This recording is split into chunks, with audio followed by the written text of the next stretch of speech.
right. And the button is red, so we should be just about up. I see me here.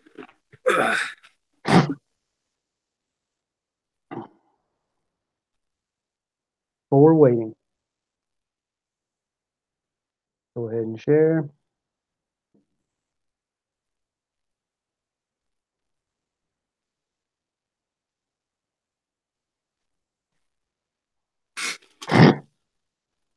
Bass Tamer TV. All right. For waiting. All right, folks. We'll give everybody a little bit of time to get in here.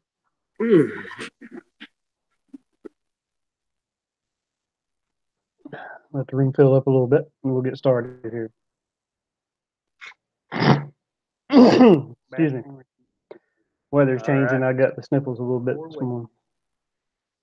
Let me go ahead and mute my YouTube stream here. Get rid of that echo.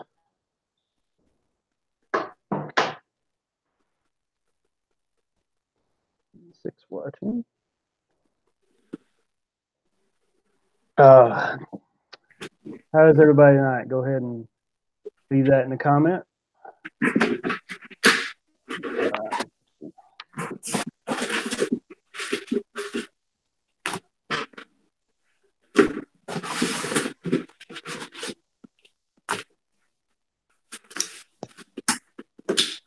You ready, Steve? Yep. Just grabbing the package here real fast. Figured I should have something to show people. Yeah, that'd be cool. So, all right. You don't need no stinking Monster Hunter. Let's see. I'm gonna be able to see the chat room. I'm gonna see that.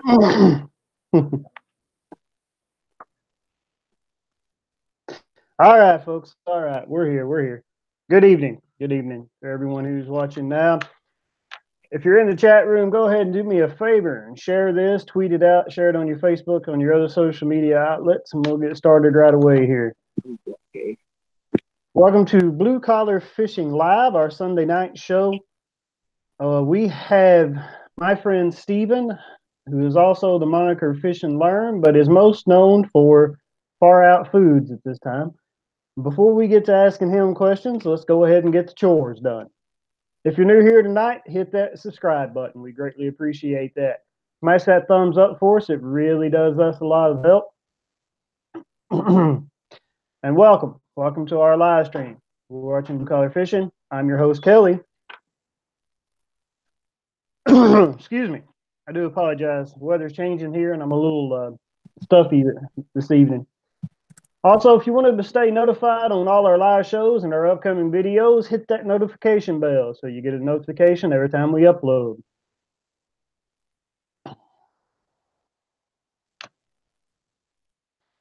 Tonight's guest is Steven Fish and Learn of Far Out Foodz. How's it going? Why don't you go ahead and introduce yourself a little bit here? Oh, well, my name's Stephen Williams. I am the co-owner, founder, and CEO of Far Out Foodz. I'm also Fish and Learn on Twitter, for those that don't know. Fish and Learn is actually how I got started on Twitter. And then I eventually ended up founding my company, and we do all natural seasoning blends. Most everybody knows Cajun Sprinkle. And of course we do, 6 or 7 other things. And that's pretty much it. I got 2 little kids. Wife, live in Georgia. That's where the spices are made. Yeah. All right, cool. In the house so far tonight, it seems we have PNW Outdoor Reviews. Good evening to you. Bass Tamer TV, Hunting for Monsters, Into the Bush, Edward Seller, Far Out Foodz. Yeah, nobody should plan their day around this, You can always catch it on the record. Yeah. Farmer JT, Holster Fishing. Welcome, guys. Thank you for coming. Florida Pirate stopped by to say hi. Welcome, buddy. Thank you for coming. All right. All right, Stephen, before we get started into Far Out Foods, let's talk a little bit about Fish and Learn. Okay. So I take it you're an avid angler. That's how you started on Twitter before the Far Out Foods company? Yeah. I wasn't as a kid. I think I only fished a little bit when I was about 6 years old with my grandfather, and he was a live bait fisherman, Yeah. and he also he passed away when I was, I don't know, early teens anyway, because I'm the third of three kids, so I'm the youngest. A lot of people don't know my brother, solar fisherman. He just recently joined Twitter and just recently got into bass fishing at 47 years old. Um, he is also co-owner with me. He's the oldest of the three kids, and fishing, I guess, is about 2013 or so. A really good buddy of mine. He's like, he finally got, his first boat. He'd been trying to get a boat for a while. So he got a boat. I was like, hey, cool, nice boat. I've always been into boats. I've always wanted a boat. So I started talking to him. He's like, yeah, man, I go crappie fishing. I'm like, what is that? That doesn't sound like a fish I want to eat. It sounds crappy, And horrible joke, I know. But but yeah, he's like, no, you should come check it out. I already like the outdoors and nature and stuff like that. And he's like, no, you should just come out with me, one night in the summer. We go out there. So we go out there and I'm expecting to like get on the water and go for a ride in the boat, and go to a spot and whatever. And like he puts in at the ramp. We literally putt across the no wake zone to the bridge, like a quarter mile away from the ramp. He ties up and we sit there all night. We fish. Kind of boring boat ride, but I think that's probably still to this day the most crappie that I've ever caught in one night is like 15, 16 good sized fish. And of course, they were just biting that night. So it got me interested. And then I think I went out with him 3 or 4 months later and did it again and had a good night again, had fun. I'm like, this is actually kind of fun, like, why don't you do this in the daytime? So didn't know anything about bass fishing at that point. Just like, so at first I became a very bad daytime crappie fisherman. I still have only maybe caught one of them in the daytime. I kind of gave up and switched gears to bass. Um, I think Twitter actually, now that I think about it, I think Twitter got me interested in bass. I'm trying to think where that came from, but other than him, I don't have anybody in my life that fishes really, and they could answer, basic questions. Like the first rod I ever bought was a casting rod, and I put a spinning reel on it because what did I know? I mean, it's a rod, it holds a reel, cool, put it together, And I fished with it until somebody was like, "Hey, man, that's all wrong." So after a while, I just got frustrated because I'm like, I can't, I've already asked my friend everything he knows. He's just a crappie fisherman. That's all he does. So I was like, there's got to be somebody I could talk to. If only I knew somebody in person or something. And I was like, up until this point, I was very anti-social media. Like, I lived a very closed and private life. And all this, like, being live on Twitter and YouTube stuff is really new to me. Well, it was like 2 years ago. I'm not a pro, but I'm not, afraid of it anymore. But I got on Twitter. That was in September of 2015, I think, 16, something like that. And I would say, they ask you when you first sign on, like, what are you interested in? So I just typed in fishing. Like, I knew what hashtags were, so I typed in hashtag fishing. And I was like, cool, I'm gonna follow that guy. And like, I don't know, I just started following people. And for the longest time, I didn't have very many followers. And then I think it was actually when I got hooked up with, I'm going to give a call out here with Jeff Signor. He's Barfa Ganoush on Twitter. It's like, wow, he's got like 5,000 followers. And I had like 200. And somehow I got in the circle with him. And then the next thing I know, I ended up meeting all kinds of great people. I could name them, but it would take me way too long. But I got in with a bunch of good people, and I don't know. I can't explain why I have 4,000 followers. I'm not even that good of a fisherman. I don't post, I post fish pictures when I catch them. It ain't that often. Mm-hmm. Yeah, I guess it's because I engage with people, I guess, and I'm just myself, and I just like to talk to people, and I, keep it clean and keep politics and religion out of it, and have a good time. So. Hey, I hope I answered that question without rambling too much. That was perfect. You actually answered like 3 questions there, but that was perfect. I told you, man, I could talk all night. Oh, we've got at least an hour. So maybe that's some success to Twitter right there, is people who can talk a lot in person can type a lot on Twitter. Yeah, Twitter is mostly writing, and writing, that is the part of well, all this aspects actually that is an issue for me is the writing. I can talk a squirrel out of a tree, and when I start to write it down, it just doesn't seem to work out. But Yeah. Oh yeah. because I even like filling out the tags and the descriptions and everything on here, it gets a little. I have to think about it, you know. All right, Yeah. well, It's a let's lot. talk. Let's talk about Far Out Foodz. Then, how did you start Far Out Foodz, and what do you stand for there?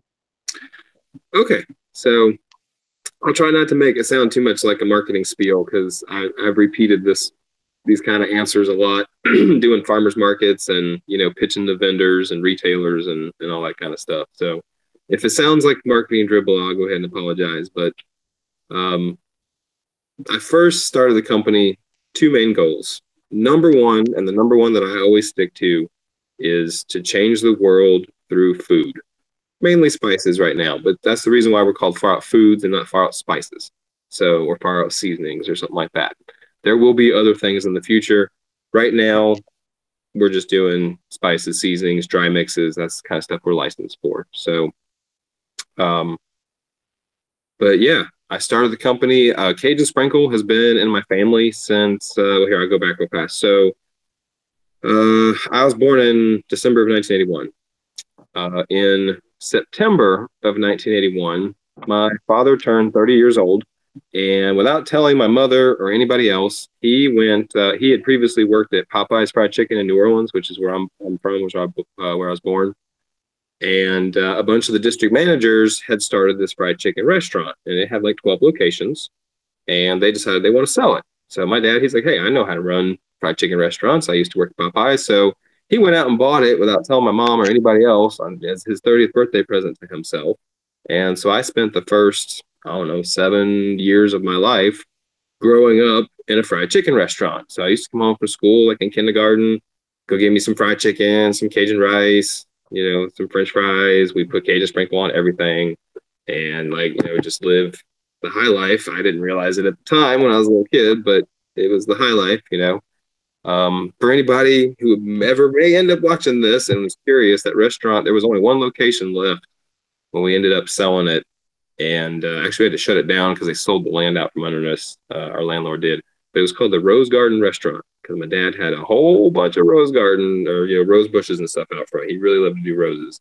So, but anyway, Cajun Sprinkle was an all natural version of a seasoning that Popeyes to this day still has. That has a whole bunch of MSG and just artificial stuff in it. So he always wanted to come up with a natural version of it because he liked the flavor. And so the story goes, I've been told, because he came up with it in 1984, I was 3, is that he started messing around with a bunch of different flavors and different things, and that the Cajun Sprinkle that he came up with was version number 17, I believe, is what I was told. And if you go read the story on our website, you'll see that I say in our backstory that it was almost perfect. And it's because when I came along, got a hold of it, I didn't get the, secret family recipe until I moved out on my own. And I finally asked my mom, like, I'm tired of waiting on you to make the Cajun Sprinkle. I need some. I'm cooking. What's the recipe? And she finally gave it to me. To this day, I still have it committed to the old memory banks. It is also written down somewhere too, of course. But I took it and I added onion to it and I cut the salt back because the salt was like at 1984 kill you level before people realized you shouldn't eat that much salt, and it didn't taste good. So I always say that version 18 is the perfect one that I made. And I'm gonna throw a little bit of trivia out there that we can use later on in the future for anybody. A little unknown fact. So we're about to release Hot Cajun Sprinkle, coming out very soon. Hot Cajun Sprinkle is actually the original blend that my dad came up with in 1984. The one that you guys know as Cajun Sprinkle right now, which is going to be renamed Medium Cajun Sprinkle, is the one that I came up with based on the cayenne red pepper that was available to me when I was growing up, which was not as hot as the stuff that we can buy now. So just a little fun fact there for people. Yeah, and a lot of people want to get their hands on the Cajun Sprinkle. I'm looking at the chat room here, and they're like, "Oh, hot Cajun Sprinkle! Yeah, it's coming out soon, y'all." I know that's a big question, so I've been getting some direct messages and stuff. I'm finalizing the labels for the packaging. We're also launching our shaker jars at the same time, so I actually don't have one within arm's reach of me to grab for y'all, but um, it's going to be a big deal. Labels are going to the printer soon, so I'm hoping to have everything ready to ship on the website in hopefully 2 to 3 weeks. So just hang tight with us. Um, yeah. What else you got? Because I could go on forever. All right. Well, let's go ahead and welcome some people into the room. We have Fishing Stripe has joined us. Thank you. Welcome. Appreciate you coming tonight. And our buddy Dirt Poor Outdoors, who was last week's guest, has joined us. Yeah. And hey, Nate, buddy, I think I speak for most of the FFN and the fishing family here, man. Our condolences and our sympathies on the loss of your father this week, buddy. I know that's going to be hard to deal with. Yeah, that is.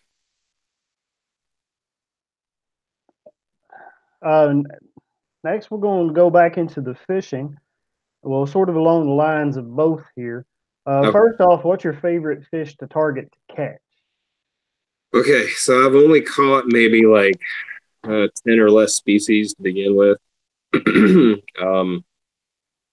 Out of everything that I've caught,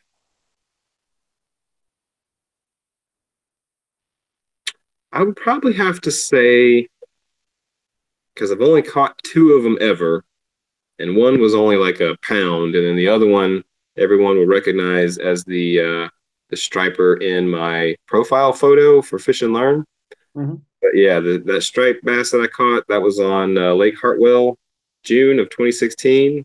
Matter of fact, I have that spot marked on my fish finder on my boat, and I have since gone back there and caught like 10 or 12 spotted bass and a few other. I think I caught a largemouth there too. Nothing of any good size, but it's the only.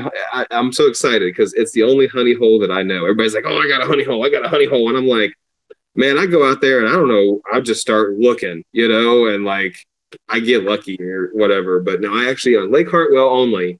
I've got a honey hole, and I go up there and it's perfect. 2 creeks come together. There's a drop off. You just sit right there between deep water and shallow water, and the fish are coming. Yeah, I love it. But I'd have to say catching that striped bass specifically was my favorite species catch so far. I don't know though. I like them all. When I start thinking back through my memory, I've caught a black brim that was about this big that I thought was a 2-pound bass just because the way they turn sideways and fight, and it was on an ultralight rod.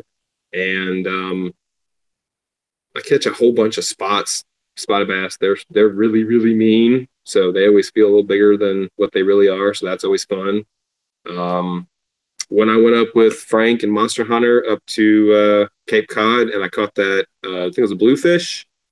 Yeah, that thing, it fought pretty good too. Of course, it was an 8-pound fish. So of course that was fun. But that's my only saltwater catch ever in my entire life too. So it's my PB and my only one. But no, I'd say like, if I could only catch one species every day forever, I think I'd be right up there with everybody else and say striped bass because they just put up a good fight no matter what size they are.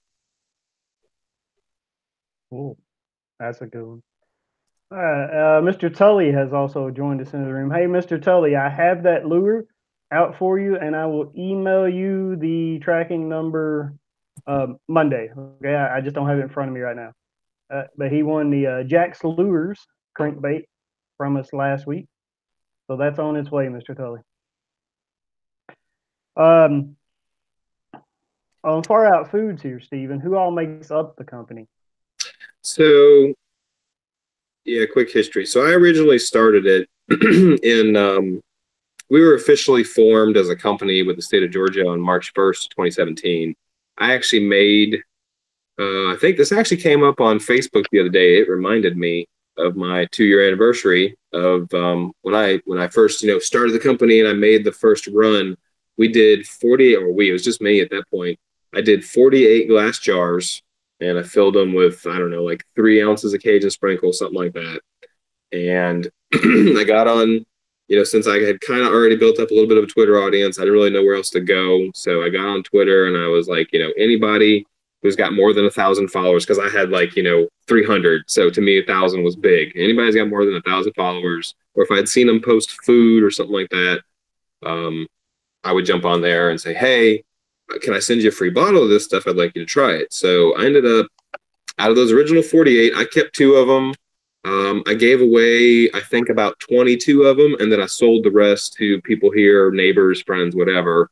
There's a couple people out there, you know who you are, still have their jars with the original labels on them. The throwback to how we got started. Maybe one day they'll be worth something. Probably not, but it'd be cool. Um, but yeah, I just, I grew up with Cajun Sprinkle. I've got the entrepreneurial spirit. Far Out Foodz is actually like the 5th company I've ever started. It's the 2nd one that's ever actually made any money. So far, it's not my most profitable, but it'll get there. But that's, that was the number 2 reason why I started the company, was to make money, obviously support my family, have something I can pass down to my kids. Build something literally from my garage. That's where I'm sitting right now. Of course, we're in a licensed facility now. Don't worry, folks. I'm not making your stuff in my garage. We're in a licensed kitchen. Actually, we're in the process of building our own kitchen. We rent one right now, but we're in the process of building our own kitchen over in Solar Fisherman, my brother, in his basement. And it's going to be fully licensed and everything with the U.S. Department of Agriculture. It's one of the reasons why the shaker jars aren't out yet, is because, I'm busy. We're working on getting in the grocery stores, and I'm working on getting the shakers out, and I'm working on building a kitchen and getting everybody's sample packets filled and mailed, and we're launching a Cowboy Coffee Chew. And I know I'm off topic here, but I just wanted to sell Cajun Sprinkle. I needed a product that I could sell, that I could have, passion with, because I'm not a natural salesman. I can't push something that I don't love. I love Cajun Sprinkle, and to me, the world needed to eat it. So that's what I launched with. And about 6 months later, Labor Day, actually it was Labor Day weekend of 2017, little known fact, me and my brother Patrick, we hadn't really been talking much for the last 10 years. It's more my fault than his, but yeah, that's how life goes sometimes. So one of the beautiful things about my company that I really love is how it's connected me with people on Twitter, of course, but just how it's reconnected me with my brother Patrick, Solar Fisherman, for those that don't know. But he's 10 years older than me, so while he was busy getting married and having kids and all that kind of stuff, I was busy being in high school and, just having my head up my rear end and not being, a good human being. So, thankfully in that 10 years, that I didn't talk to him, I pulled my head out and had a couple kids myself and got me on the straight and narrow. And, my job wasn't going all that fantastic. So I decided I'm going to launch a company, and I'm going to do it with Cajun Sprinkle. So, I had actually started Far Out Foodz in 2010 originally, when I first got into the local food scene here around the Georgia area. And this is another trivia question for people, I was originally making cheese curds. Were my first very product that I ever made. And it's because I took a trip to Wisconsin, experienced cheese curds. They were amazing. You still to this day cannot buy them down here in Georgia. They're the easiest cheese you can make. My wife had already got me into, yogurt making and like cream cheese, things like that. Those are basic cheeses that are easy to make. And there's another trivia question is I know how to make cheese. But so I taught myself how to make cheese, bought some books, got on the internet, and, I actually developed cheese that's my own cheese that I like. But I very quickly found out that if you want to be legally licensed to produce and sell cheese in Georgia, thankfully I never got caught, but it costs a lot of money. And the regulations aren't set up for the small time producers. You got to be one of the big boys and come in with the big equipment. And like I didn't have $50,000-$100,000 to do that. So I love the name, and I shut down the company and just went back to working a corporate job, whatever. And I work in homeowners insurance. For those that don't know, that's my stay at home, raise my kids, pay the bills job until Far Out Foodz is mega huge around the world. And yeah, that's pretty much it. Yeah. Yeah. I mean, I do logistics for a nonprofit until Blue Collar Fishing becomes a brand. Yep. Pay the bills. Yep. Pay the bills. All right. Let's welcome a couple more folks into the chat tonight. Thank you all for coming. We have Larry Johnson, Two Creeks Outdoors. Cool name. Gumpa's right. Honey Hole. Hey, Gumpa. Welcome, buddy. Sonny, you need to stop, man. Who, me? Sonny in the chat room. Oh, Sonny. Yeah. Yeah, he was on with Lizard King the first time I did this. They're something together, boy. Yeah. Here, here, here, Sonny. I don't have time for your antics tonight, buddy. Okay. Thank you. Well, moving right along on your Far Out Foods, what do you have going on right now and in the works? I can't even read his comments and focus my train of thought. Need me to repeat the question? Yeah. Repeat the question, please. What do you have going on right now and in the works? Uh, so going on right now. So in a 4-month period last year, we launched 4 new blends. That was when, and I think I got this in order. Groovy Greek came out, Luscious Lemon Pepper, It's Italian, and Therein Lies the Rub. So I created all of those from scratch, which almost all of them are from scratch. Sometimes I take inspiration from places, but I always tweak it, change it, whatever. It's always mine. I won't produce just somebody's recipe off the internet. I may use it for inspiration, part of my research. Hey, what kind of flavors go into this? But yeah, so I launched those 4 products, and we've been going the last year with just those 7 and been rocking it. And unlike most of the other spice companies that I see out there, I won't pump out, blends and flavors just to say that, hey, I've got 40 blends, I got 50 blends, I went for the flavors that I know people were going to eat. I like tacos. I like a good ranch dressing. I like a good Greek.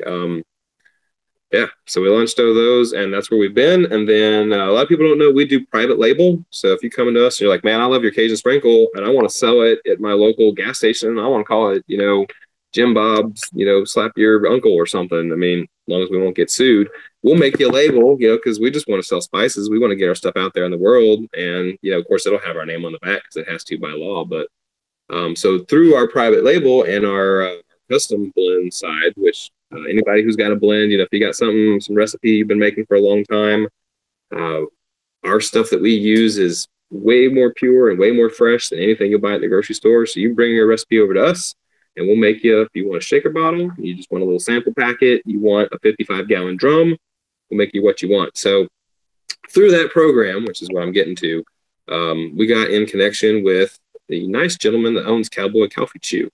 Very nice man. Cowboy Coffee Chew Man, as his kid like to call him. And he approached us and he said, I would like to produce a coffee blend seasoning. And I'm going to be perfectly honest. I like coffee. I'm not like a huge fan of it. I don't drink it every day. I only drink it when it's cold or when I actually need some caffeine or things like that. So I had tried the Cowboy Coffee Chew, and I'm like, this is some pretty interesting stuff. I like it. If I was more into coffee, I would probably do this every day. But yeah, when you need a pinch, it comes in. So I like the product. I like the guy, because I only like to work with people who are, like-minded, and I won't just take anybody's money. So I was like, I don't know. I don't know about coffee and seasoning. I don't know if that's going to be good. I don't know if I want to eat that. So, but I was like, what do you got in mind? And this is the Cowboy Coffee Chew steak seasoning. It's actually about to launch. Mm-hmm. People have seen. So he came to me. He's like, I like to put salt, pepper, and garlic on my steak. And sometimes I mix in the Cowboy Coffee Chew. I'm like, okay, cool. So I said, well, I've had this idea for releasing a blend that's just salt, pepper, onion, and garlic, because those 4 flavors, another little trivia question here, those 4 flavors are actually in, up until this point, I think almost every blend that I make. Because me personally, those 4 flavors should be in everything in life, I feel like. I love them so much. So I couldn't think of a good name for it. I didn't know how to launch it. And that happens a lot. You think of a product and then you're like, I don't know how to market this. So when he came to me, I was like, hey, what do you think about putting onion in there? And he goes, yeah, I like onion. We could do that. So he sent me some coffee. I took his recipe, tweaked the salt, a few things on it, made it. And I'm like, hey, this isn't half bad, And so I sent some up to him. I cooked with some of it on some steak, put some on some chicken. And I'm like, I actually got something going on here. Like, wow, I made myself a believer. So, because I won't sell anything that I don't like. That's also another big thing. So I'm like, this is good. Like, if Cowboy Coffee Chew Man's not going to sell this, then we're going to figure out, a name for it, and we're going to sell it ourselves. So Yeah, no, and that's where we are. His wife is actually a graphics designer, so she's the, I'm the one that's done all the labels for our products. So all the tie dye was done by my wife. They're real tie dye shirts that she's done, with a couple exceptions. There's some that we had to buy, but um, most of them they're real tie dye shirts, and I've taken pictures of them and digitized them and all that kind of stuff. But I did all the Photoshop layout work and all of our labels. So Cowboy Coffee Chew Man, he got his wife to work her magic skills. So his products coming out that you'll see soon were designed by her, and she did an excellent job. By the way, they look sharp when y'all finally get to see them. You're gonna love them. So we got those two seasonings in the work. The second one with him is he came to me and he said, "Hey, the steak seasoning is amazing. We haven't even got it to market yet." God bless you, Cowboy Coffee Chew Man. So he comes to me and he goes, "Well, what if we did a barbecue one with coffee in it?" And I'm like, "Well, barbecue is something I've been wanting to explore, because anybody who's used our rub, therein lies the rub, will know that when you smell it and you taste it, it doesn't invoke that quintessential barbecue flavor profile that you get from like barbecue potato chips or um, barbecue popcorn or just anything that's barbecue flavored.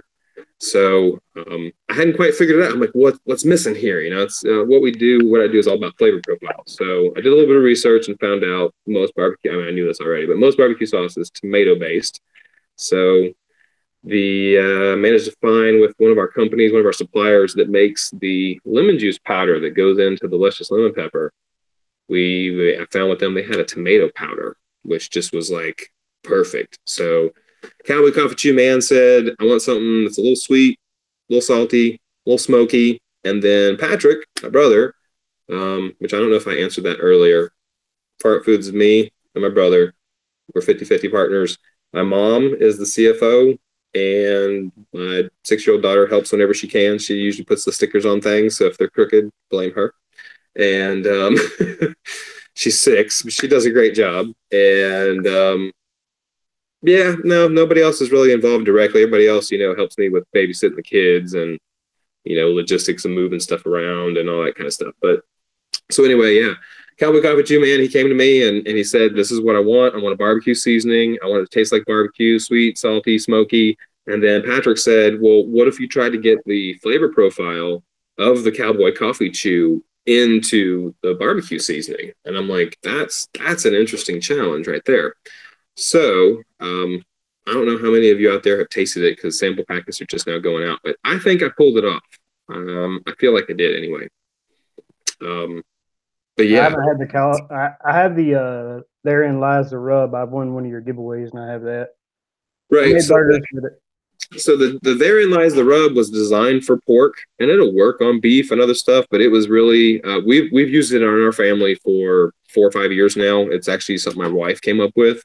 She's actually that's how we work as a team. I do all the outside smoking, but she's in charge of all the pulling the silver skin and doing all the putting all the rub on and that kind of stuff. That's what she likes to do. So that's actually her rub recipe, and it's fitting. It's her tie dye on the label too. But that one is very heavily ancho chili powder based, which is good, and it goes great on ribs and it goes great on pulled pork. I use it for my daughter's birthday party every year. Make like 25 pounds of the Boston butt, and everybody loves it. That's what convinced me to start selling it actually. And but it's just not barbecue. It's just not there. So I sat down with the rub. That's what I started with, was my rub recipe. I took out all the chili pepper. I added in the tomato, started tweaking, started messing with it. And within 3 or 4 versions, I pretty much, threw in some smoked paprika, threw in the coffee. I pretty much nailed what I thought was what John, for those who don't know his name, John, I would just call him John. Cowboy Coffee Chew Man. It's a mouthful. Um, that's what he wanted. So I sent it over to him, and he's like, "Man, this is amazing." And he's already blown through the first shaker bottle that I gave him, and y'all have been seeing it on Twitter, even though it said "do not share on social media." Thanks, John. Appreciate that. It's supposed to be a secret. But anyway, that one's actually we had mislabeled some of the steak seasoning as Buck and Barbecue because we thought we were going to use that name. So hopefully we haven't confused too many people. But there's Cowboy Coffee Chew steak seasoning, which is the one that went out first. And then there's Cowboy Coffee Chew Buck and Barbecue, which is an actual barbecue flavored seasoning and rub. So in way more time than I should have, there's the answer to your question. That's what we got going on. No problem. You're the guest tonight. That's what you're here for. And I got more too. We got a sausage mix in the works. We've got a everybody knows about hot Cajun sprinkle. Um, I feel like I'm forgetting something. Here, I'll give a little shout out to Lizard King. Frank, he'll like this one. So he came to me and he said, "Hey, have you ever thought about making a tahini seasoning?" And for those that don't know, it's called Tajin. It's how it's spelled. And actually, his question was, "How come you've never made a tahini seasoning?" And my response back to him was, "Because until I just read your text message, I have never heard of it before in my life. I have no idea what it is." So he had to send me some links and explain to me what it was and then tell me how he used it. And then he kind of gave me a starting recipe to go with. For those that don't know, the American equivalent, because it's a Mexican and Spanish spice from what he told me, what I researched. The American equivalent that McCormick makes is called chili lime seasoning. So it's red. So you think it's hot, but it's actually limey first. So it's all lime, and then you get hit with a little bit of heat on the end. And Frank said, "Yeah, we use it on cut fruit, and it's really good on corn, and it's real big here in Southern California, and near where we have a lot of Mexican influence. And since we're a custom specialty blend company, that's what we do." He's actually going to be a little mad because his packet doesn't go out in the mail until Tuesday. So I'm talking about it, but he doesn't have it yet. I mixed him up a batch, about half an ounce's worth or whatever. Mix it up. I actually found the same company where I got the tomato powder. They also make a really good 100% pure lime juice powder. So I ordered it up and mixed up something for him. Got the color the way he wanted it, and got the flavor the way the way he described it to me anyway. And we're going to send that one out. And the last one, the sausage mix, so another shout out. So Big Guy Outdoors, excuse me. For those that don't know him or follow him, he's at Big Guy ODS on Twitter. He came to me and he said, "Do you guys make a sausage mix?" And I'm like, "Nope, sure don't. You got anything in mind?" And he's like, "Well, I'm looking for something to make like Jimmy Dean kind of style sausage." And you're either a bacon person or a sausage person, or you're a dog person or you're a cat person. So I'm a bacon person and cat person for those that care. Um, yeah. So I like sausage, but about like the same with coffee. It's hard to find good sausage in my opinion. I'm usually the guy that's like eating a bite of sausage with the egg. So not my favorite. My wife makes some sausage from some local pork that we get here, and it's really good. I like it, but I'm a bacon guy. I like the bacon. I put out a bacon cube before. For our deer hunters in the crowd, like Dirt Poor here, that would work out for him. He makes a breakfast sausage out of his deer meat. Exactly. That would be good for him. Yeah, and that's exactly what Big Guy, that's what he was looking for, is he wanted something. He said he mixes his 50-50 deer and pork, and he had 15 pounds. He wanted to be able to just dump something in and go. And, he's like, "I went to the store and got all the ingredients and everything, and my wife mixed it up. I threw it in there, and it just didn't taste like sausage." And I'm like, "Well, that's easy to explain because everything in the grocery store is really old. Usually those spices are not that fresh. So, of course, it's going to take a lot more to hit the kind of potency levels that we have because our stuff is ground when we order it, and we don't keep a lot of it on hand on purpose so that it's as fresh as possible. We kind of do a on-demand type of a system. So I was like, I'll be perfectly honest with you, just like I was with Cowboy Coffee Chew Man. I'm like, I'm not a huge sausage fan. I don't really know where to start. You said Jimmy Dean. I personally don't like Jimmy Dean. But I needed to know like about his palate. So I asked him, do you like garlic? Do you like spicy, not spicy? Kind of what are you going for here? And this is one of those times where I jumped on the internet for inspiration, and come to find out there's like one really famous Jimmy Dean copycat sausage recipe out there. And if wherever you go, you'll see it copied and pasted all over the place. It's been out there for years and years and years, and it tells you how much to make per pound. So I started with that, was looking over the list, and I'm like, I wouldn't put that in sausage. I don't understand what that's in there for. Obviously, it says you need to put MSG in it. No MSG. We don't need that, So I started tweaking. I started changing. I started tasting. And basically, I won't put out anybody else's recipe. So it's usually because I'm just not happy with it. But so I took that, changed 7 or 8 different things with it. And I think it's actually the most ingredients I've ever put in one blend. I haven't even counted on that one. I want to say there's like 12 or 13 things in it. But One of the things I used to tell everybody at farmers markets all the time was I don't put things in there that I don't think belong in there. So, I won't just throw stuff in because I want you to eat something. Every single ingredient, every single flavor that's in a blend that I make, it's there for a reason. And it may not be very much. Obviously, I'm going to list it on the label because I always, every time, will list all of my ingredients. That's one of the things about us where I say everything is made with love and integrity from our family to yours, because we're a family owned business, family run company. And I stand in integrity as the owner and CEO of everything that we produce. We have 100% money back guarantee, which, knock on wood, I don't have any here. We have never had to honor because everybody has always been satisfied in 2 years of business. So, That's great. yeah. So I made him a sausage mix and I sent it to him, and he's like, "Oh my God, man, this is amazing." And I'm like, "Really? This is the first time I've made a sausage mix in my entire life, and you don't have anything to tweak? Nothing." Like, I don't have a big ego, but I'm like, really, I nailed it on the first try. I'm not buying that. So I'm like, all right, because I sent him everything I made. So I'm like, let me mix up some more. And I actually just got around to eating some of it this morning. And once again, I don't have a big ego, but I'll be darned if that was the best sausage I've ever had in my life. A little tad salty. I need to back the salt down on it, but that was some good sausage. Like, I ate a couple patties straight, no eggs, no nothing. We just took a pound of pork and we mixed it in, and like, wow. So big shout out to Big Guy Outdoors for coming to me and having me do that one, because we're going to launch it now, and it'll be in, we'll probably do like 1, 5, and 10 to 15 pound packets. So depending on how much, deer or sausage you're processing or whatever, you just open that packet, dump it in, no measuring required. And of course, if people are going to want to buy a big old canister of it, so they can scoop it out by the tablespoon or whatever, we'll do whatever people want. We're pretty flexible. So, but to honor him and thank him for bringing it to us, we're going to be calling it Big Guy Breakfast Sausage Mix. So, no royalties. Sorry about that, buddy.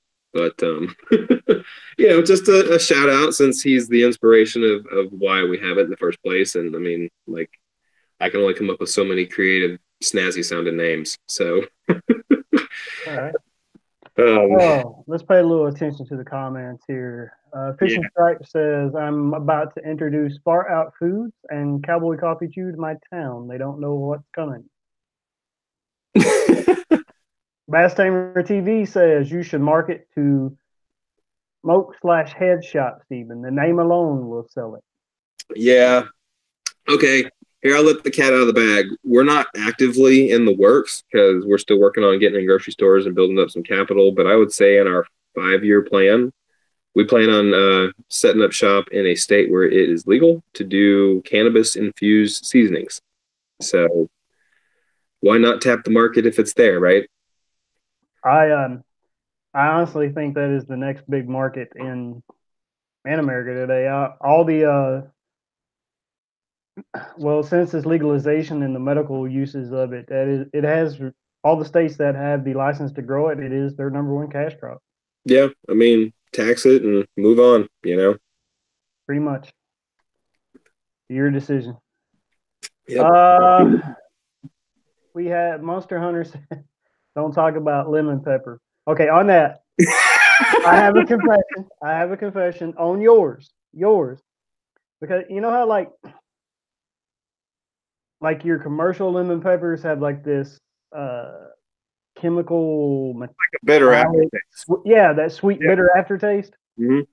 Yours doesn't have that. Yours is more pepper. It's got a little bit more of a kick to it. So I don't get that same taste, that same palate association to the big guys or whatever. So yours is the only lemon pepper I have eaten in years.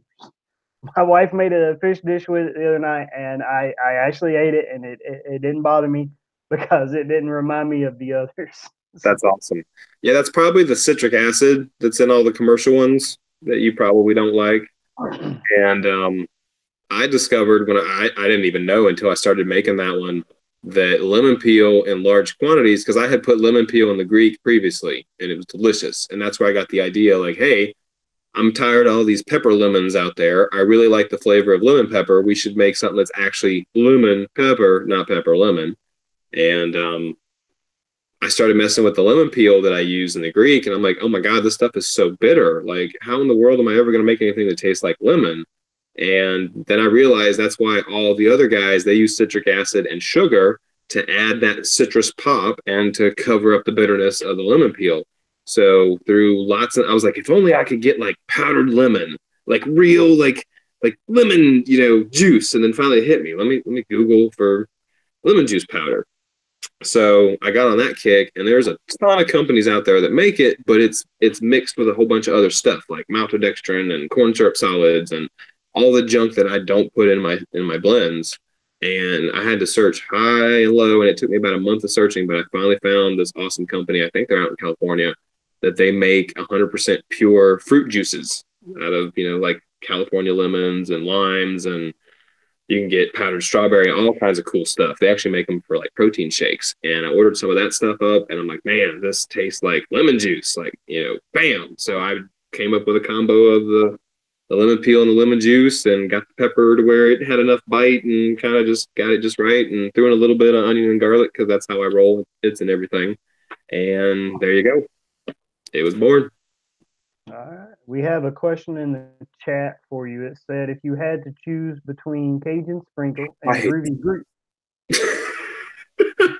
Greek, what would you choose and why? I get this question all the time. So I'm like I'm what my brother calls a both kind of guy. So chocolate or vanilla. Well, both. Why can't we just have some of both? Yeah, I like Neapolitan. Let's get some of all the flavors. So I think that's going to start to be my default answer is just any of them. You give me any of them, and I'd roll with it because I like them all. They're like my children. So I mean, not like my real children. Totally love them way more than the seasonings, but I created them. They spawned from me. So okay, hold on. Who was it that asked that question? Monster Hunter.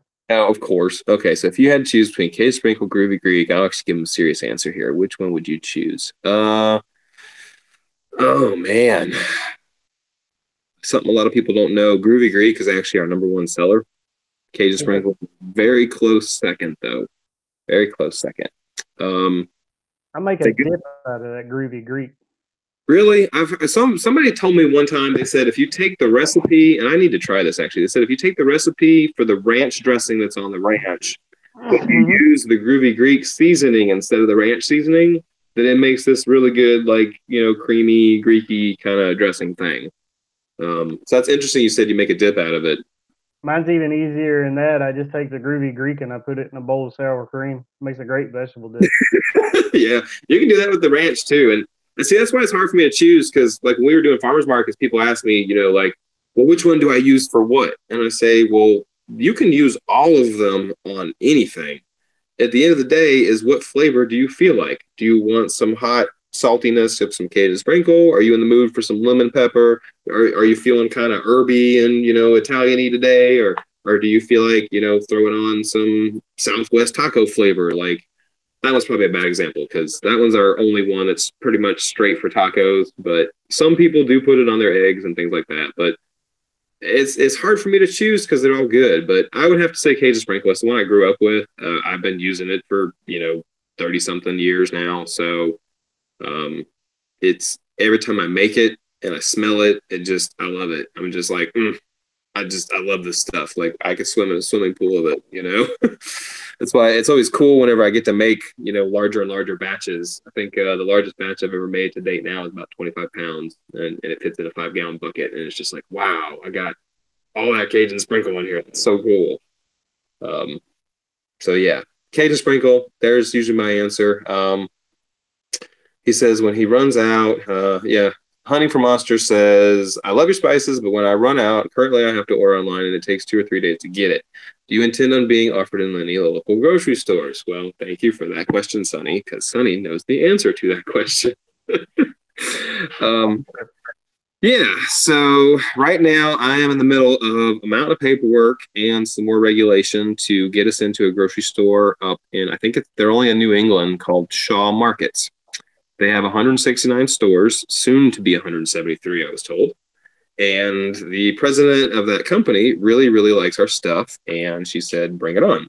And the thing is, and this is a really good thing, is they are owned by Albertsons, which is the second largest grocery store retailer by number of stores in the entire United States. They have like, I don't know, 2,200, 2,300 stores, something like that. Number one is Kroger, in case anyone's interested. So since Albertsons owns Shaw Markets, they use Albertsons distribution system for all. I think Albertsons owns like 19 or 20 grocery store companies around the United States. Shaw is just one of them. But the beauty is once I'm done jumping through all the hoops and all the regulatory stuff and all that kind of stuff with Albertsons, I'll be in their main system, and then that'll instantly open me up to their national distribution system. And now I can approach the grocery store people up in Chicago and say, hey, we're in your distribution system. You want to put us on the shelf? Yeah, I'd love to. Go out to, the Northwest. Hey, Albertsons, you want to put us in your stores out here? Yeah. And then, so on. And so it's a big step. So it's taken a lot of time. And I do want to give a shout out to Sonny for helping it all get going.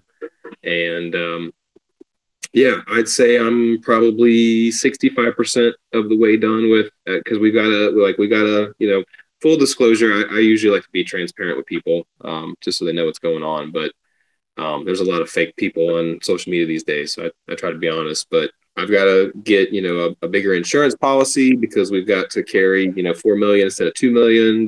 So we're going to go play with the big boys. We got to have big boy insurance and all that kind of stuff. So it's a money thing, it's a time thing, it's a regulatory thing. I'm having to get new barcodes that are officially licensed to us. That's a whole other story. I've already got those. Yeah, so it's coming. Just bear with us. But right now, I've got the shipping literally to the penny what it cost me. I don't make any money on shipping. I can't stand people who make money on shipping.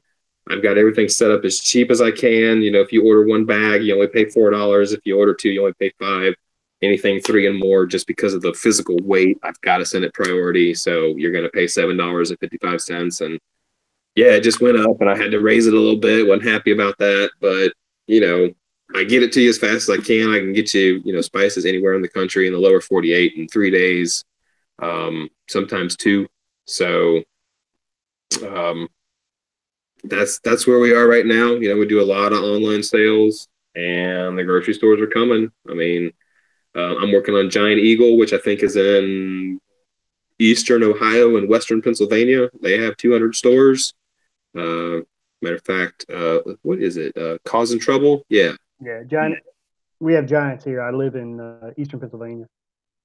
Okay, yeah. So Causing Trouble, Ed, he lives in Eastern Ohio. He went and talked to them, and they're so big. Like Kroger is not even in that area, even though Kroger is from Ohio. Nope. But no, yeah, Kroger. I grew up in Tennessee, so we have, Tennessee, Georgia. We have Kroger and Food Line and Winn-Dixie. As a matter of fact, the first time we went to Tennessee, there's a grocery store in Tennessee and in the American South. First time we passed by it. My wife's from here. I live in the rural part of Tennessee. We went into town. We passed by the Piggly Wiggly. And my wife goes, I thought that was just in movies. That's real? That's great. Yeah, that's real.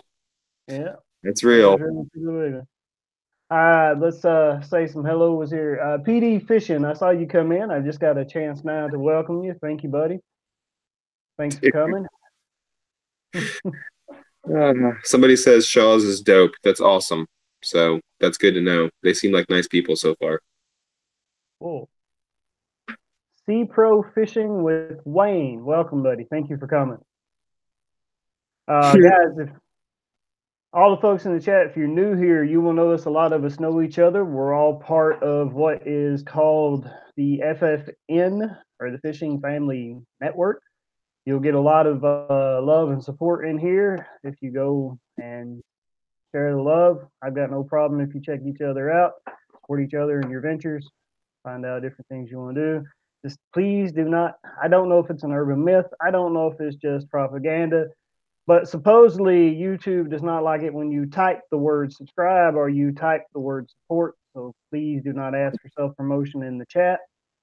You can use any other sling you want to, I guess. Just nothing that keywords. It may be all a bunch of bunkus, but I would rather nip it in the bud now instead of finding out after it's too late. All right, Stephen, let's go to one that combines the fishing and the Far Out Foodz. Okay. What is your favorite fish to eat and your favorite way to make it? Okay, so I'm gonna exclude any fish that I haven't caught myself. So, no mahi mahi, no tuna, nothing like that. Yeah, we're talking about a catch and cook. We'll talk in a catch and cook sense. So it's actually, I think I've only eaten 5 freshwater fish anyway. My favorite one that I've ever had, hands down, it was actually caught by my buddy who taught me how to fish. And I actually, funny thing, I ended up buying his boat from him too, that same boat that he went and bought. That's the boat I own now. It's like 45 years old, but as I like to say, it don't leak and it don't sink. So, and it runs and it gets me home. So, after a lot of money went into it, but, yeah, boat stands for, right? yeah, bust out another 1,000, 6 times, 6 times. But like I said, don't leak, it won't sink. So, Yeah. 6,000 is still cheaper than a new bass boat. So I'm doing pretty good. Yeah, I've heard them described as a hole in the water you throw money into. Yep. I'm trying to get one of those holes though, but the blue collar thing is not a joke, folks. That was real.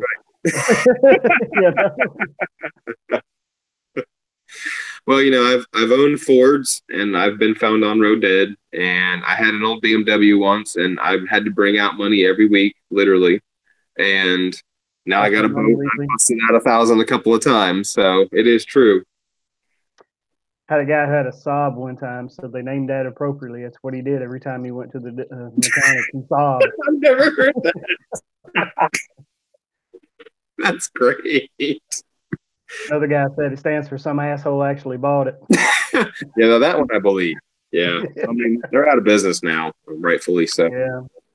Yeah, they were owned by General Motors there for a while. Yeah, no, yeah. So I got the boat, and of course, first fish I ever tried was crappie because he goes and he fishes and he fries up a lot of crappie. So fried crappie, yes, good, especially with Cajun sprinkle on it. But he got some bycatch one night when he was out there fishing. Actually, caught a walleye, like a 2-pound walleye, because we have them in Georgia only because Georgia DNR. I don't know. I don't think they still presently stock them. They might, but they used to stock them. And nobody down here knows. I mean, even me, I still haven't figured out how to fish for them yet because I still haven't caught one. I'd love to catch one, but I have talked to people who have caught them, and I've talked to people who actually, there's a handful of people around here who actually do fish for them, and they're really hard to catch. But Lake Lanier, since it's deep and it's cold year round, they used to stock them to help with one of the bait fish populations. I don't remember which one, but man, those fish are good. Like, that's the one thing, the only one thing I'm jealous about everybody up north is y'all got a lot of walleyes, and they're delicious. But I'd say that's number one. Number two would definitely be, crappie, however you pronounce it. That one's really good. And I got a buddy that's got a stocked pond with some black brim in it, and those are really, really good too. When you, my stepdad taught me how to clean them and gut them properly so that you cook the whole fish instead of just filleting them. And that is like, man, you fold that open and throw some Cajun sprinkle down on that, and like, some French fries, go to town. So that's my 2 favorite. Yeah, we walleye for me is like that jinx fish. Like they're supposedly around here by a lot, and it's just that fish I can never ever catch. Well, they're like the smartest freshwater fish too. Yeah, they are pretty dodgy. They get spooked easily and stuff. Yeah. But we do have yellow perch up here, and that's a pretty close comparison. They're in the same family, yellow perch and walleye. Yellow perch are top of the dinner plate too. If you ever had them, know that. I have seen a buddy of mine caught one once in a lake way up north in Georgia here called it's Carter's Lake. It's actually the deepest lake east of the Mississippi, deepest man-made lake east of the Mississippi. It's like 460 70 something feet deep at the dam or something. It's the lake. Everybody don't know this. It's the lake that the movie Deliverance the book was written about. So when they found out they were going to flood that lake in the 70s, he went down the river or whatever, and like all those really steep valleys and stuff. Like I've been on that lake one time, and you cruise up in a cove, and you'll be, God, not even 10 feet from the shore, and you'll be sitting in 80 feet of water because the drops are just insane. But on that lake, a buddy of mine is the only fish we caught that day. He caught a little itty bitty yellow perch, and of course we let it go. But that's the only time I've ever seen one in Georgia. But I've heard they're really good.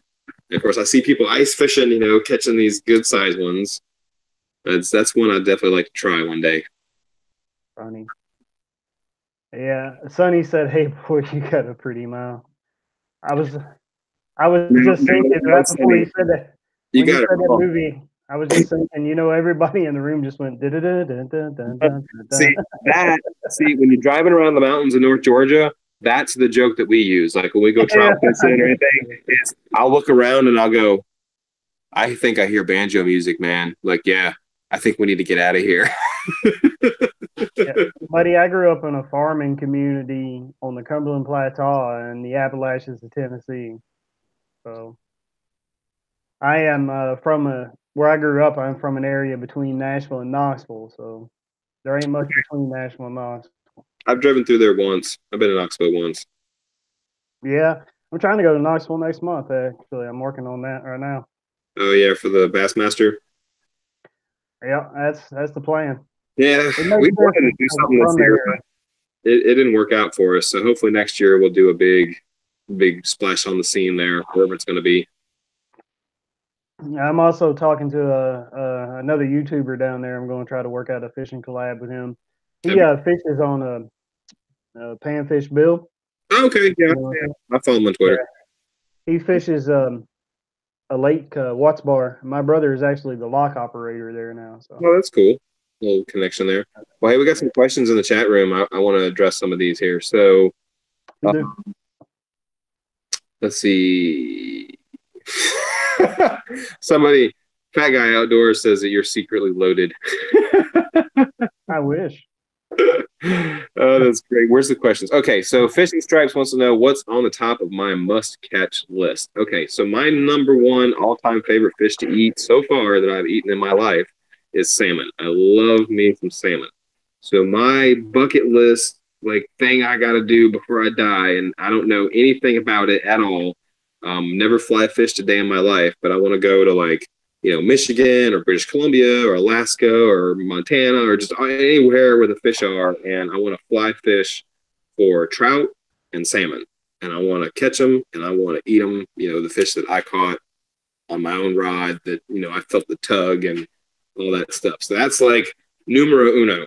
So after I accomplish that, the next thing I want to do is I want to go to either Miami or Brazil and get a peacock bass. Because in Brazil, they can get 16, 20 pounds. And I've heard they fight like a freight train. And I've seen some videos on them and stuff on YouTube too. So those are my, gotta have those. Let's see. There was another question. Yeah, Sonny said say striped bass and then plan a trip back to New England. Yeah, man, I've already been talking to Captain Jack, man. I'm gonna see if I can get myself up there in June when the stripers run off the Cape. So if you'd like to come, Sonny, that'd be awesome. If not, I know where Captain Jack lives, and I'll go without you. Hey, you got my information. Give me a ring. Yeah, exactly. There you go. Ed causing trouble. He said, "Have I ever caught or seen a muskie? I have only seen them on social media and YouTube. I've never actually seen one in real life. Never caught one, and no, I will not squeal like a pig." Fat Guy Outdoors. And I have caught one. I've caught one my whole life. I'm still so. They say fish of 10,000 casts. For me, I go fishing more than most people. So for me, that is a fish of probably 1.5 million. Wow. Yeah, I like a good challenge, but that just sounds hard and frustrating. I like some of these guys, what's his name? Is it Muskie Hans on Twitter? He'll go out and say, "Oh, it was a bad day. Only caught 2." I've caught one my whole life. You caught 2 in a day. Well, that's a lot of people don't know. So the closest lake to my house here is Lake Lanier. And of course, this Mhm. weekend they were doing a Bassmaster Elite tournament or whatever there. Um, Lake Lanier is where it's ironic. It's where I started fishing, but it is the toughest and hardest lake for me. I have the least amount of bass catches on that lake out of any lake that I fish on. I drive to Hartwell, I catch bass. I drive to Russell, I catch bass. I drive, I go all the way down south to my buddy's pond or whatever, I catch bass. I go to the Flat River, I catch bass. Hey, I'm in a hurry. I don't have a lot of time to fish today. I'm going to hit Lake Lanier because it's only 45 minutes from my house. And I get out there and skunk. Like the first 2 or 3 years I was bass fishing, just skunk. I was just like, this fishing thing is so hard. But of course, it's a lake with a lot of pressure. And I mean, like millions of people fish that lake. And because it's like the backyard pool of Atlanta, I like to joke. But yeah, so it's frustrating, like you say, for the muskie. I'm seeing on Twitter today, I'm scrolling, and here's all the guys out there on Lake Lanier, and they're holding up all their stringers with like 10, 12 good size 2, 3, 4 pound spotted bass on there. Like, oh, we love Lake Lanier, it's on fire. And I'm just like, I hate y'all. I just hate y'all because I'll go out there and I'll catch like one, and that's a good day. Like I cannot figure that lake out. It's so big. And I think a lot of it too has to do with the fact that I'm not a dock hugger.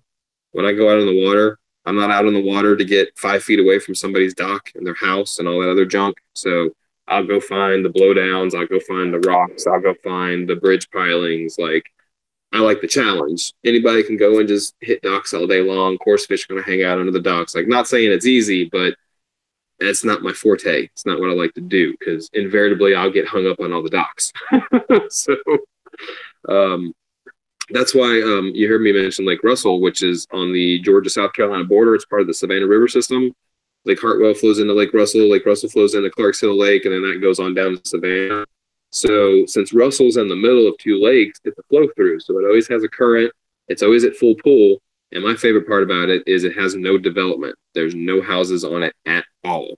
So I've been going out there a lot. Been taking my brother, Solar Fisherman, out there with me. And I figure if I can hone my skills on that lake and I can go out there and I can catch fish every day on that lake where there's no easy docks, there's no, I got to find the creek channels, I got to find the blowdowns, I got to find the rock piles and all that good stuff and actually find the fish. And I've actually been getting pretty good at it. I don't get skunked when I go out every time now. I'll usually at least nail one. I have crankbaits to thank for that. I was discovered the beautiful world of crankbait. So they'll get you a fish in a clinch, man. Yeah, I have some in my collection now to learn to fish a little bit better with, thanks to Jack and his generosity. Yeah, crankbaits. Well, I don't have a lot of patience, so finesse fishing is not exactly my forte.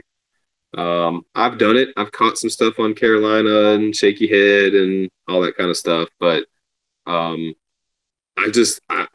like I don't fish fast, but like crankbaits and lipless cranks, like, and like, the turbo bullets, they do some of the work for you and you get some feedback immediately, without like, I don't know. I just enjoy them more. Everybody's got their baits they're confident in. And for me lately, it's just been lipless and build cranks, but like square bills. I haven't even got into square bills yet. I haven't caught anything on those. I don't fish them very well, but like, it's funny. I'll tell you a quick little side story. So, me and Patrick, we went and met up with Tim, Bass Fisher 3K down at Lake Seminole, between Christmas and New Year's.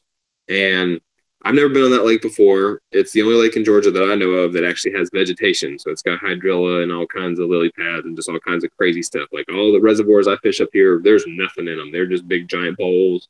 Some trees have fallen. There's some rocks, things like that. But everyone's like, fish the weeds, fish the vegetation, fish the grass. And I'm like, I have no idea what y'all are talking about because there are no lakes around here that have anything growing in them. Like they're all just silty bowls, And so we go down to Lake Seminole, and of course, it's just weed city everywhere.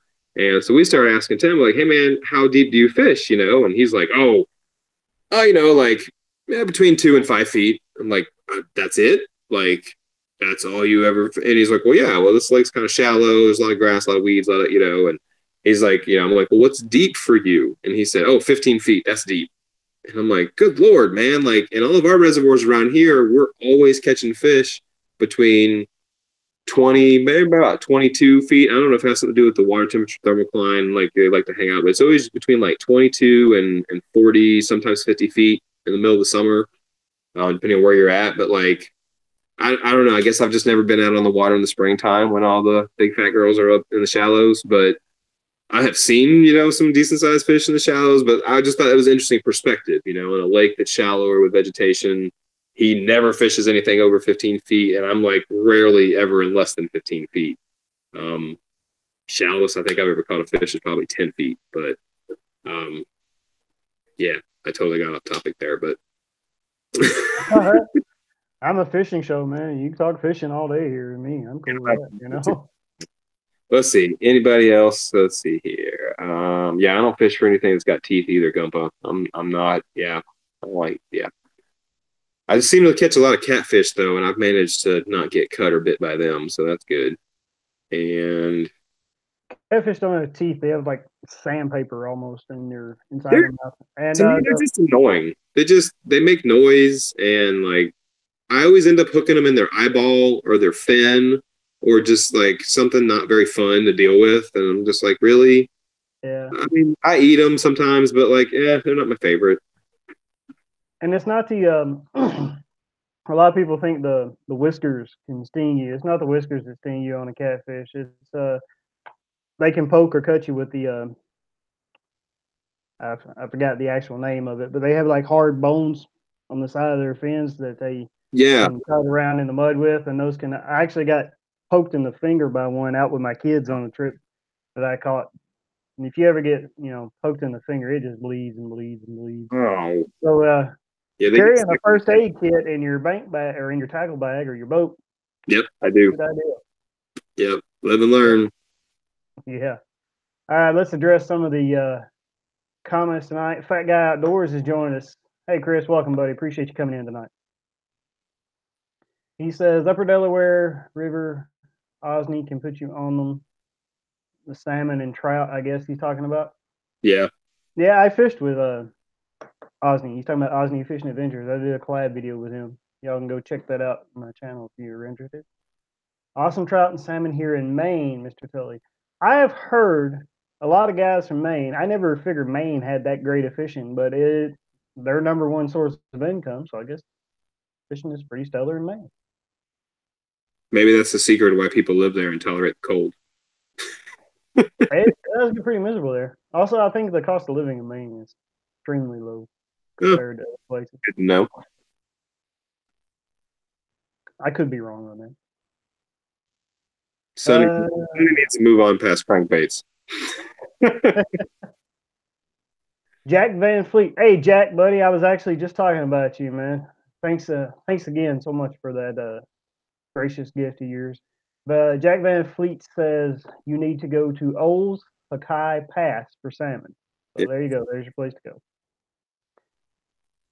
Oh, Who else we got here? Acreage in Maine. So how come you haven't invited me up yet, buddy?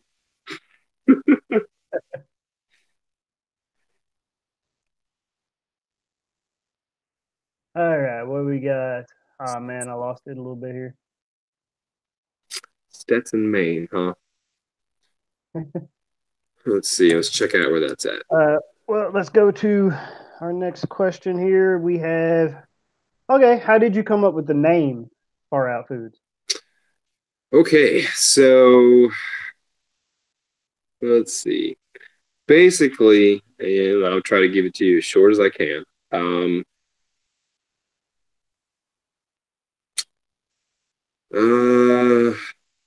Okay, so in a nutshell, we'll just say that the food system in this country is very broken when it comes to chemicals and additives, artificial ingredients, artificial colors, just all that kind of junk. But that's the norm. That's what people are used to. That's modern food ever since World War II. So through a very long story that I won't go into now, I basically evolved in the type of food that I eat. So, growing up, my mom taught me how to cook. We always cook stuff, but, generally in a hurry, we'd go get like a hamburger helper, or we'd, throw down on like one of those. Used to really like the ones where you just add your own chicken breast and put it in the oven, and like, you don't even think about it. Like, hey, I'm making this. I cooked this. This is healthy. Well, it's healthier than fast food. It's healthier than going out to a restaurant, but like, what's the nutritional value of that food? And that's one thing that our modern food system does not take into account at all is, like GMO vegetables, they're bred to be, more bruise resistant or to hold their color longer, or like nobody out there is breeding to make that squash more nutritionally better for you with more vitamins and more minerals. And like nobody's fortifying food really. And our ancestors, they ate food as medicine. So when you eat the pure natural food, you get all the minerals and the nutrients and the antibodies and all that kind of stuff. And then you didn't have to rely on a dentist and a modern doctor. And, because we think like, how do they live without doctors and how do they live without dentists? And well, they weren't eating sugar and, refined grains and all that other kind of crap that rot your teeth and all that junk. So, and I'm not like, passing judgment on anybody. I mean, like, I still go to Chick-fil-A occasionally too. I mean, like, this is the modern world. We're all busy. I don't hold it against anybody, but the goal here in life is to eat as pure and as fresh as possible. So, really, it was, just kind of a play on words, because what we were doing is far outside the norm of what everybody else is doing. And what are we making? Well, the goal is to eventually make all kinds of foods, popcorn and snacks and just everything you love about the modern food system, but we'll make it pure and we'll make it not so bad for you, and we'll add some nutritional value to it. And so that's pretty much where it came from. And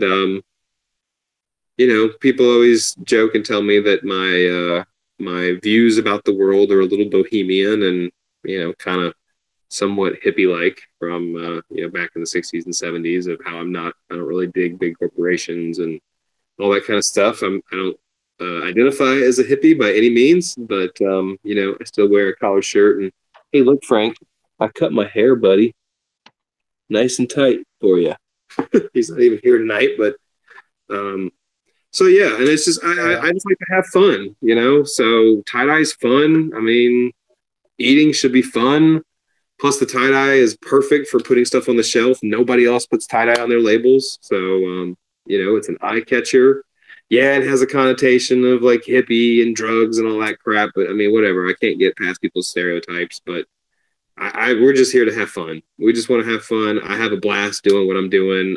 I love, a lot of people are like, oh man, I got this burden. I got to fill, 100 sample packets and get them mailed out. And then I got to make these 4 cases. And I love it. I thrive on it. And every day I stop and I'm like, wow, this is all because I had a vision. I had a dream. And, my brother saw that vision. My mom saw that vision. Everybody on Twitter sees that vision. Y'all can taste that vision. So, and I just like the name. It just sounds fun. So, and of course, if you want to go, Far Out, man, people like doing that to us too. So it's not my favorite thing in the world because I don't dig stereotypes, but I won't get mad at you. But yeah, we're just far out. We're far out and we're far outside of what you're used to. So I think the name still sticks today too. Okay. What are the long-term plans for Far Out Foodz? Well, right now, we purchase all of our bulk ingredients from companies who they'll buy the whole pepper, they buy the whole peppercorn, or they buy the whole cumin seed and they grind it themselves, as opposed to a middleman who buys it already ground from somebody else. So our ultimate goal, and I've had this goal in mind ever since I started, is I've actually coined a little phrase, which is I want to be in control of the quality from seed to shaker. So eventually we would like to either acquire land, or actually we actually just met a farmer here in Georgia who's got some land that he's willing to loan to us. So this might become a reality faster than I was expecting, but we want to start growing. Basically, about the only thing we can't grow here without a greenhouse is black pepper because it's a tropical thing. But we have full intentions of growing cayenne peppers and cumin and paprika and all the herbs that we use. And basically, that'll be one way we can help bring costs down so that people can really get the best product that they can get at a really good price without having to But we started to pursue the organic route, and we found out that you're just paying a lot extra. The quality's not necessarily that much better for what it cost, and I really didn't want to have to raise my prices for people to be able to say, well, my spices are all organic. Well, I can guarantee you there's no GMO, there's no junk, there's no chemicals or none of that in there. But to pay extra for that organic certification for a lot of companies is expensive. So the organic label is not all that everybody thinks it is. You have to pay for that label, and it costs about 20 grand to put it on a product. So, we'll never be certified all organic anyway. So I figure let's just grow an organic product, even though it's not certified as such, but we'll grow it ourselves in an organic fashion on a farm where we can control the quality, and then, either send it to a third party who's got experience grinding it and that kind of stuff, or much like we have with everything else so far, just get on YouTube and start learning. And okay, how do you grind stuff? And we've actually started researching it a lot already. But that's our goal, is we'd eventually like to have a manufacturing facility, even on a farm, that you literally, we harvest it and it comes in the door and it goes in the dryer and it gets, ground and dried right there on the spot, goes immediately into the blends, gets packaged and sealed. And then when it comes to you, it was on the farm, a week ago at most. Like that's our long game. That's what we really want to do. And of course, along the way, hire lots of good, hardworking Americans, put them to work, give them a living wage, make people excited to come to work every day. They can produce a product that they love, that they believe in. That's pretty much the next 5 to 10 years in a nutshell. Cool. I actually sent you a message here on the Hangout a while ago, but we can talk about it a little bit since we're talking about what you got coming up. Maybe we could work together on a fish fry seasoning mix. So definitely, and a little bit. So I'm gonna throw out a little bit more history for you. So over the 7 years that my parents owned that fried chicken restaurant when I was growing up, my dad developed a whole bunch of other stuff. And when my parents got divorced, it's been about 15 years now, my mom ended up with that whole folder of recipes. And in that folder, you may have seen it on Twitter, you might not have, but we mixed up a batch of our chicken seasoning that we used to use, or not we, I wasn't old enough, but that they used to use at our fried chicken restaurant. First time it had been mixed up in 30 years. And it's amazing. It took me right back to my childhood, coming home from kindergarten, going and getting some chicken. Like I said, I have no ego, but when y'all taste this chicken seasoning, man, Popeyes has got nothing on us, because they got chemicals and stuff in their chicken. But it's just so good. Oh my God. So we're going to be releasing chicken seasoning, chicken batter coming up here soon. But for New Year's this year, when we actually made that chicken, we had a little New Year's Day party at my mom's house. And she presented us. She said, 2019 is a new year. You guys are doing great with your company. I'm real proud of you. And she gifted me and my brother the original folder with all the tattered papers and, napkins and stuff where my dad had written all the original recipes. And one of the things that's in there is a fish fry. And I didn't know this, but my mom told me for a very short period of time, my dad actually used to sell Cajun sprinkle and the fish fry. And they had a waffle cone mix that they made and things like that. And so it's been sold before, so I know it sells. And I haven't actually seen the recipe yet for the fish fry. I've heard it's delicious, but I don't know what's in it. But yeah, you and I think 2 or 3 other people have come to me about a fish fry. So that one's on the horizon very soon. Very, very soon. And I'll shoot you some ideas. I have a couple of them. Yeah, shoot me some ideas, because it's like the sausage. It's one of those things, I've eaten a lot of fried fish, but I've never made a fried fish batter or a fish fry. I have a couple that work out pretty well. But I've had some customers tell me that I just have a natural knack for flavor. So, bring it on and I'll see what I can do. So I even let you put lemon pepper in it. That's a big thing, buddy. That's an idea, though. But you could sell a Cajun fish fry, a ranch fish fry, all the different ones. That's a good idea. Gumpa's Honey Hole, good night, buddy. Thank you for coming. I appreciate it. Yeah, it is starting to get late. We should probably. You got any other questions for me? I gotta put my kids to bed. I know I'm the bad dad. They're up late watching me in the other room. Well, I appreciate them. It's almost bedtime, y'all. Appreciate them watching. I need watch hours. Yeah. Oh, what we got going on? A question: if you had the opportunity to fish with a legendary Massachusetts-based angler, self-proclaimed, between July 6th and 7th, 2019, would you? Are you inviting me or Steven there, Uh, Sonny?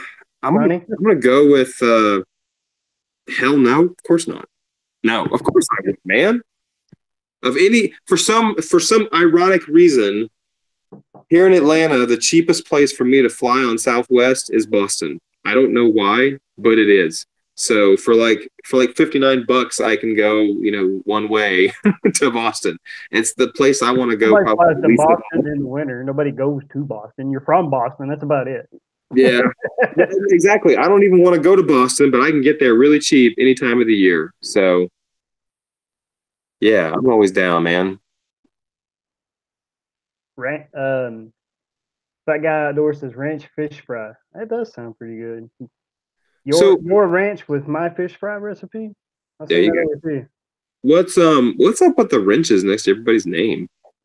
The wrench is next to the two people name. I've made them moderators, so I don't have to like Sonny. I made him a moderator, so I don't have to keep allowing his comments. He's not doing anything I haven't said he couldn't do. So I made That's him a funny. moderator, so I don't have to keep monitoring myself. And I made Chris a moderator because he talks to me quite often. If anybody gets out of hand, they can send them on. Taste the vision. That's hilarious. Hunting for monster. Oh boy, I'm in charge. Yeah, everybody's got your number, Sonny. Everybody, even YouTube. Hunting for monsters. I'm in Pennsylvania on the 6th, Georgia in the 7th. The 6th, you're going to be in Scranton, right, Sonny? You're coming to see me after after the Oak Ridge Boys.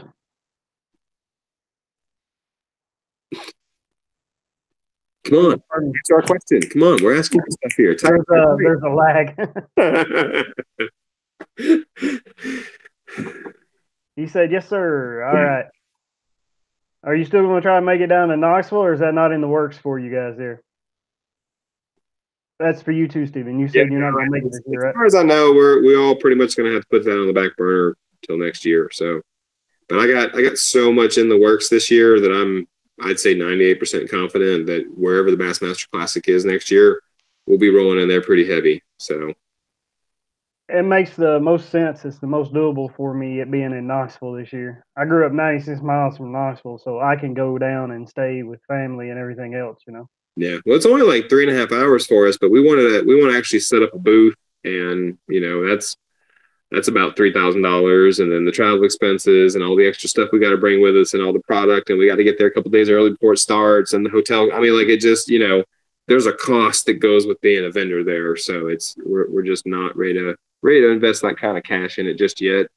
It would be awesome to be out there in front of that many people handing out samples like they're water, but we just don't have the capital for that right now this year. So um, that's how we advertise. That's why people ask for free samples. We give free samples because tasting is believing, and it works every time. I like to joke with everybody that I'm a drug dealer. So the first one's free, and after that I charge it, and it works every time. So, but also I would like to spread my vision, around the world, and I really do believe in changing the world through food. So, even if you don't come back to me and you don't buy a bag later, and that's okay. At least you tried it, you liked it, maybe you tell your friends about it. And even if you don't, whatever, it's, everybody else will buy it. I'll make money at the end of the day. We're not going to go out of business. We're here to stay. So, um, that's partly thanks to my brother. He's got a good business sense about him. I just make the spices. So let's see what else we got here.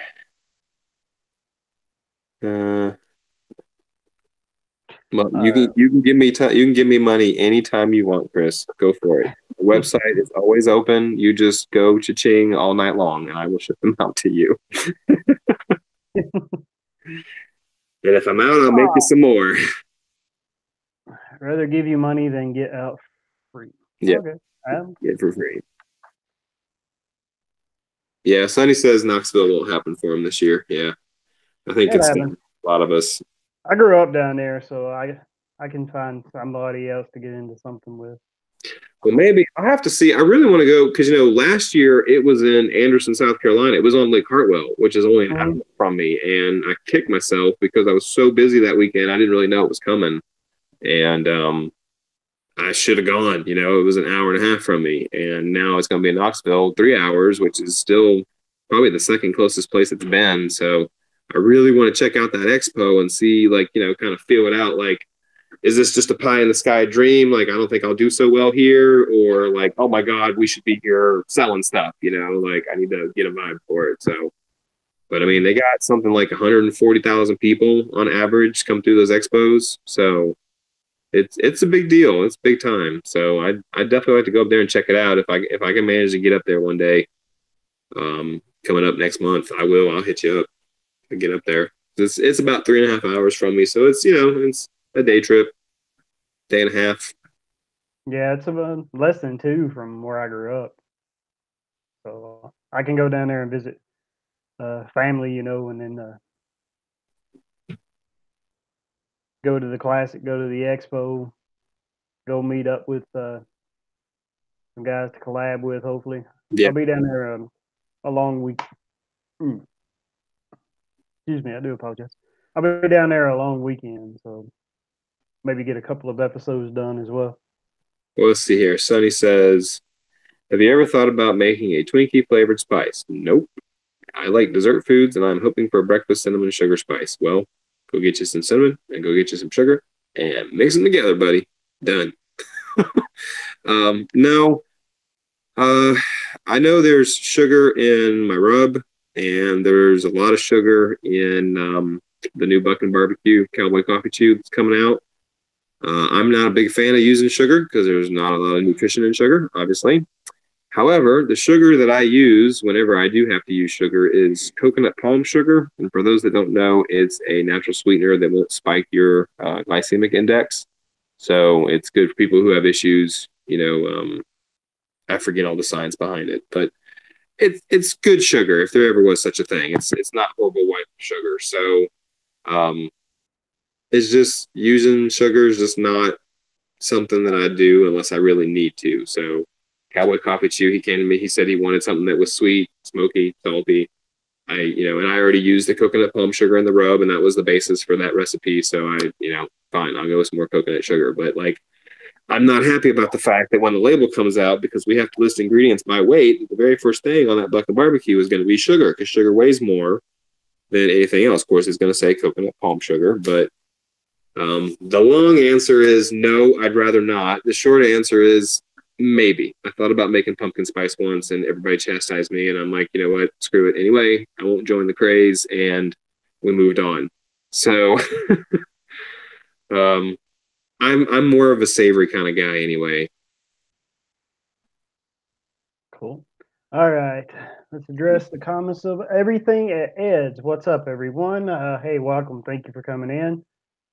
Uh, Mike Mike Burns, Burnside, thank you for coming in. Appreciate you joining us tonight. definitely. All right, Kelly made a huge mistake by putting me in charge. That's always a huge mistake. It doesn't matter where. I just got tired of having to click show. All right, Hunting for Monster just watched your recent video, Kelly. Deer meat for dinner. Well, awesome. Yeah, if you haven't seen it already, guys, please do so. Go back and watch it.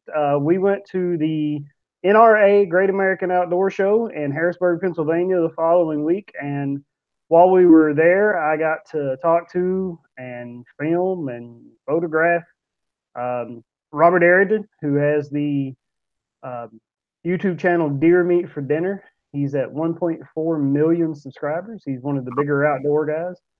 And yeah, he is actually, the saying, never meet your heroes. I found that rings true for a lot of people. I've met some other, I won't mention any names. I won't throw them under the bus like that, but I have met other people in this industry or genre, and they turn out just to be, in real life, they turn out to be a total tool. And it's just, Oh, but you mean fake on social media? That would never happen. yeah, imagine my surprise. Yeah. Imagine my surprise. But Arrington is, this is his living. So I mean, it's his full-time job. It's what he does. So, but he turned out to be gracious. He talked with us. He shook our hands. He did a little segment to show what on my channel to show what he's got going on his channel. And then he just hung out and talked about fishing and everything. We probably talked to him for a half hour, and then a kid came up wanting to meet him, and I'm like, well, I'm not going to take your time over a kid. I'm not a tool either, so yeah. shook his hand, say goodbye. But if you haven't seen that yet, there's a lot of informative information. We had smallmouth bass fishing river expert did an expo. Kim Penrod. There's a lot of information there, and his guide service, Life Outdoors Unlimited. If you're interested in that. We live by the Susquehanna River, which is supposedly the best smallmouth bass fishing river in the world. So, yeah, please check it out, guys. I appreciate it. What else we got tonight? Not the world record holder. No, the Susquehanna River is not the world record holder. If you're new to this channel and you don't know, I live in Pennsylvania now, but I am originally from Tennessee, and my home lake is the world record holder. That's right. And it actually says on the Wikipedia, it says Del Hollow Lake Reservoir, Tennessee for the world record. What's his name? Ken Hale, right? That's the world record holder. Is actually a Kentucky resident. There has been a controversy for years that he was actually fishing in Tennessee, but he's a Kentucky resident, so he told everybody, "Oh no, I caught it in Kentucky." Because he might not have had the license for Tennessee, but most of the lake is in Tennessee, so everybody, nah, you caught it in Tennessee. Because the number 2 was caught in Tennessee, the part of it. Same lake.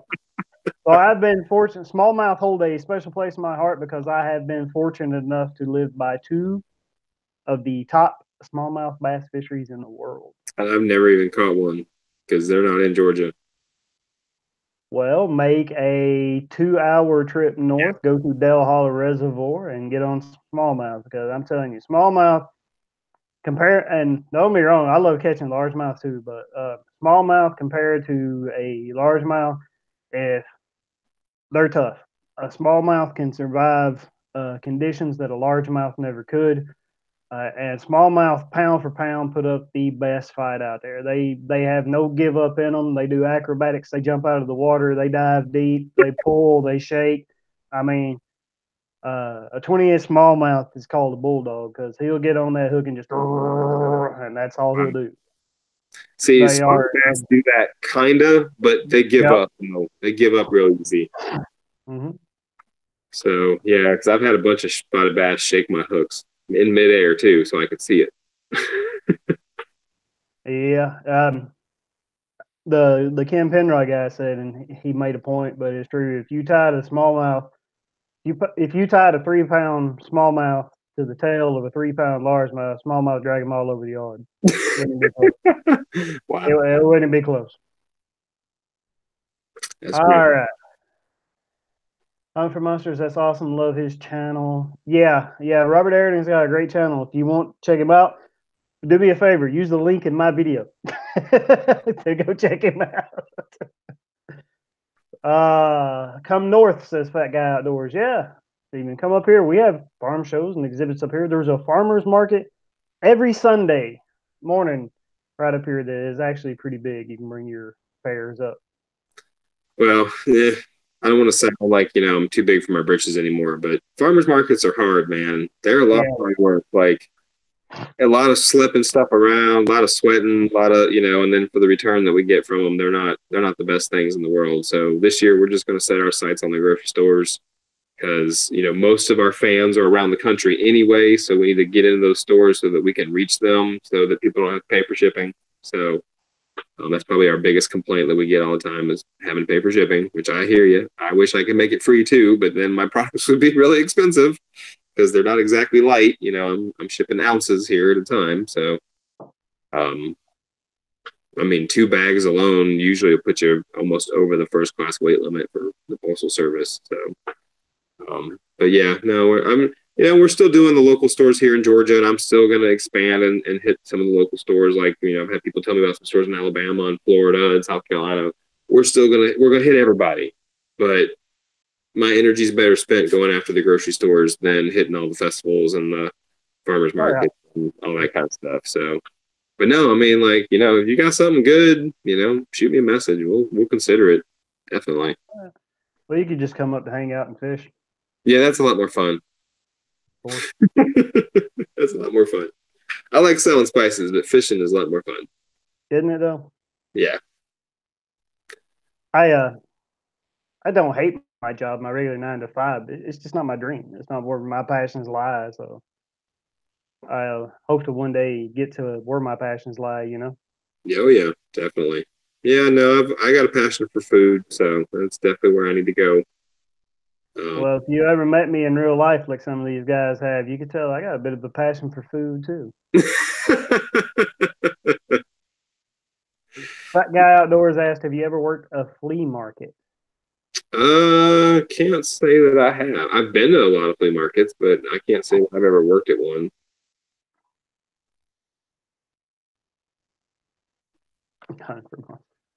All right. So yeah, no. I think we're going to be wrapping it up here. Yeah, I think we covered about everything I could possibly tell you about Far Out Foodz or about the little bit I know about fishing. So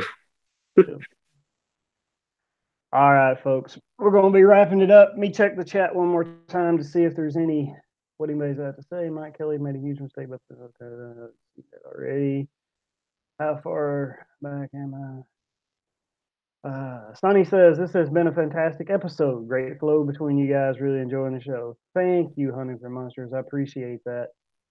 Fat Guy Outdoors, I'm going to chase those green suckers here in the Delaware soon. Smallmouth or brown? yeah, largemouth are brown suckers. lots of green. Yeah. Or the bronze backs, they're called. Yeah. Yeah, I'm going to chase them soon too. Big brown girls. And in the Delaware. Matter of fact, Chris, give me a ring. My passions lie all the time. Cajun sprinkle be good, and that breakfast joint, Kelly. Oh yeah. Me and Fat Guy Outdoors, we met up and went fishing one time. I filmed an episode with him. We were going to do a little pond hopping. We're going to do a little pond hopping that day. This place and then that place and that place, and it came a hellacious storm. We both got caught in, so we only hopped to the one pond. That stinks. Yeah, it is what it is. Yeah. Okay, I'm done. I got my colors wrong. No problem, man. Great show, guys. Have a good night. Mr. Tully, you as well. Appreciate you coming in, buddy. Yep. Appreciate everybody coming out and listening to us ramble. Yeah, Mike Burnside, thumbs up. Great. All right, guys. If you haven't already, be sure and hit that red subscribe button. Subscribers, we're pushing for that 1K. We're pushing pretty hard right now.